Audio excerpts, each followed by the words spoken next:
Diantarkan tadi oleh Pak Diryoyo, jadi mungkin secara singkat saya akan share mengenai rencana pelaksanaan sidang Majelis Umum PBB ke-80 di New York.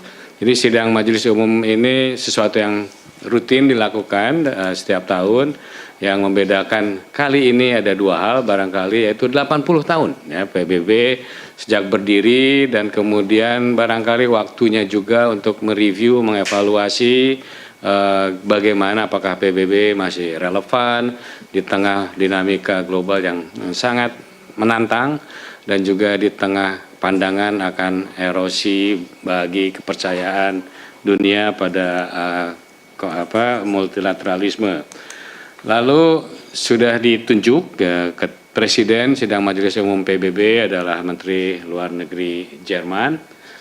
Kemudian dia akan membawa tema atau mengusung tema Better Together 80 Years and More for Peace, Development and Human Rights. Jadi tema ini akan dia usung selama keketuaan Jerman sebagai presidensi Jerman di sidang Majelis Umum PBB ke-80. Mengenai pelaksanaan sidang Majelis Umumnya sendiri secara resmi sudah dibuka 9 September yang lalu. Sementara High Level Week ya atau pertemuan tingkat kepala negara pemerintahan secara resmi akan dimulai tanggal 22 September hingga 29 September. Dibagi dalam beberapa segmen ya, yang terutama paling penting adalah tanggal 23 September di mana dimulai sesi apa yang dikenal sebagai sesi perdebatan umum atau general debate yang menghadirkan panggung untuk seluruh kepala negara pemerintahan dari 193 negara anggota untuk menyampaikan pandangan atau pernyataan nasionalnya. Hingga hari ini teman-teman sudah tercatat kehadiran 145 leaders, ya, jadi 145 negara dengan rincian 137 kepala negara pemerintahan, 5 wakil presiden dan 3 wakil perdana menteri. Jumlahnya pastinya akan bertambah dengan mendekatnya pelaksanaan High Level Week. Biasanya kemudian negara-negara yang tidak tadi termasuk 145 akan diwakili oleh Menteri Luar Negeri masing-masing. Sidang tahun ini kembali sangat strategis ya, bagian dari peringatan 80 tahun PBB. Ada commemoration tanggal 22 September 80 tahun PBB. Kemudian juga ada kegiatan di 22 siang yang cukup penting, yaitu pertemuan tingkat tinggi mengenai solusi dua negara. Ya, ini sangat timely, apalagi di tengah situasi yang sedang tidak baik-baik saja di wilayah Palestina. Kemudian hingga saat ini tercatat undangan partisipasi bagi Indonesia pada semua tingkatan, dari tingkatan kepala negara hingga setidaknya tingkatan expert atau setingkat direktur jenderal, ada 176 pertemuan. Jadi banyak sekali kegiatan yang dilakukan dalam minggu tersebut. Tentunya ini di luar nanti rangkaian pertemuan bilateral yang akan dilakukan.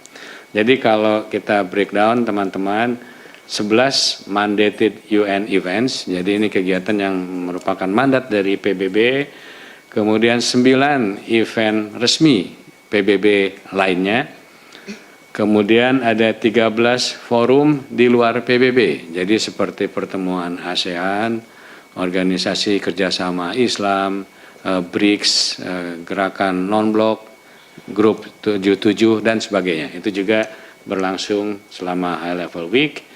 Kemudian ada 114 side events ya selama minggu tersebut, dan juga event-event lain yang berlangsung di luar markas besar PBB. Insya Allah Bapak Presiden direncanakan hadir.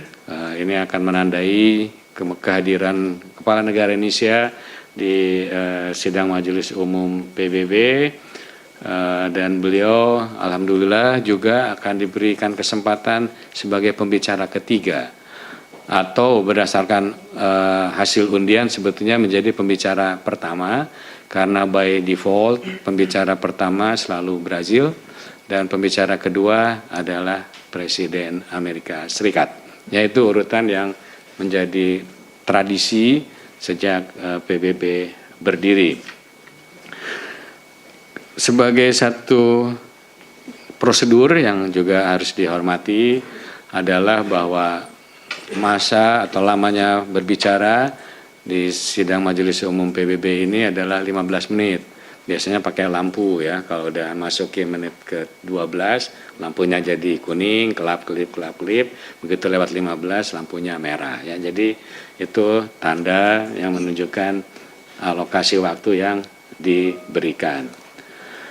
Kalau kita perhatikan teman-teman, ada beberapa prioritas. Saya tentunya belum bisa share mengenai pidato Bapak Presiden. Kita tunggu pada saat peluncuran, tapi yang sangat menonjol dan akan kita angkat antara lain tentunya dinamika global saat ini, termasuk barusan saja ada serangan terhadap satu negara berdaulat ya, yaitu di Qatar. Pasti juga isu Palestina akan dibawa, dan tentunya kesempatan sidang Majelis Umum PBB menjadi kesempatan yang sangat baik untuk terus mendorong pelaksanaan program-program dan visi asta cita Bapak Presiden. Lalu kita juga menyadari perlunya satu reformasi sistem multilateral, lalu juga dorongan peranan yang lebih penting bagi negara-negara Global South yang dipedomani oleh semangat Bandung. Ini tentunya akan terus dibawa oleh delegasi Indonesia. Jadi di luar itu banyak sekali pertemuan-pertemuan tematik, dari pertemuan terkait perubahan iklim, kemudian kemanusiaan, kemudian terkait kesehatan mental, penghapusan senjata nuklir, pemberdayaan perempuan, isu Palestina, dan sebagainya. Jadi demikian barangkali pengantar. Saya bersyukur bahwa Pak Dubes Umar Hadi sudah dilantik, sehingga beliau juga akan hadir dan langsung mengomandai di lapangan.